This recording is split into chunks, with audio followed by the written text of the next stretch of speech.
హైదరాబాద్ వేదికగా గ్లోబల్ సంబురం కొనసాగుతోంది. భారత్ ఫ్యూచర్ సిటీకి చేరుకున్నారు మంత్రి కొండా సురేఖ. ఇందిరమ్మ చీర కట్టుకుని వచ్చారు మంత్రి. రేవంత్ రెడ్డి సర్కార్ ఇచ్చిన చీరతో సమ్మిట్ కు హాజరయ్యారు కొండా సురేఖ.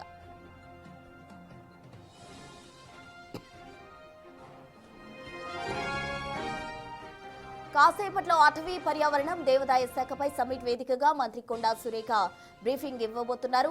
ప్రధానంగా అటవీ పర్యావరణం దేవాదాయ శాఖలో ఈ 2 ఏళ్లలో రేవంత్ రెడ్డి సర్కార్ చేపట్టిన అభివృద్ధి అంశాలపై మాట్లాడనున్నారు.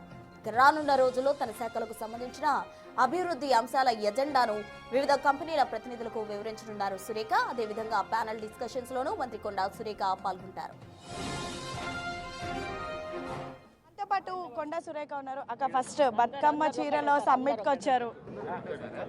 ఈరోజు సోనియా గాంధీ గారి పుట్టినరోజు, మరి తెలంగాణ ఇస్తానని ప్రకటించిన రోజు, అన్న మాట ప్రకారం ఆమె తెలంగాణ ఇవ్వడం, ఈరోజు మనం ఈ గ్లోబల్ సమ్మిట్ జరుపుకోవడం చాలా ఆనందంగా ఉంది. ముఖ్యంగా ఇందిరాగాంధీ ప్రధానమంత్రిగా ఉన్నప్పుడు నిరుపేదల కోసం ఆమె ఎన్నో సేవలు చేసింది. ఎప్పుడు కూడా ఇప్పటి వరకు కూడా మనము ఇందిరమ్మ రాజ్యం అనే మాట్లాడుకుంటూ ఉంటాం. అదే ఇందిరమ్మ రాజ్యాన్ని ఈరోజు రేవంత్ రెడ్డి గారు ప్రజాపాలన పేరిట నడిపిస్తూ ఉన్నారు.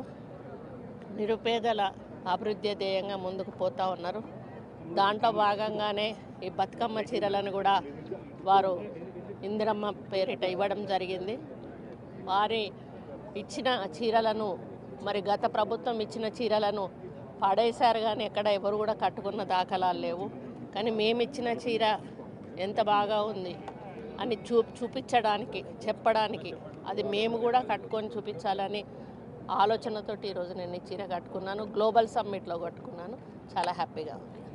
మొత్తానికి బతుకమ్మ చీరలో ప్రత్యేక ఆకర్షణగా ఈరోజు మంత్రి కొండా సురేఖ నిలిచారు. యాక్చువల్లీ బతుకమ్మ చీర ఏదైతే చీరలు తెలంగాణ ప్రభుత్వం ఇస్తున్నారో, ఇందిరమ్మ చీరల పేరు మీద ఇస్తున్నారు, ప్రతి ఒక్క మహిళకు కూడా ఇప్పటికే అందజేశారు. సో ఆ చీరలు పెద్ద ఎత్తున విమర్శలకు గురవుతున్నటువంటి సమయంలో నేరుగా దేశ విదేశాల నుంచి వచ్చేటటువంటి ఇంటర్నేషనల్ డెలిగేట్స్ మధ్యలో జరుగుతున్న భారత్ సమ్మిట్కి మంత్రి కొండా సురేఖ మాత్రం ఆ చీర కట్టుకొని ఈరోజు ప్రత్యేక ఆకర్షణగా నిలిచారని చెప్పుకోవచ్చు. వీడియో జర్నలిస్ట్ నరసింహతో Hema, big TV, global summit.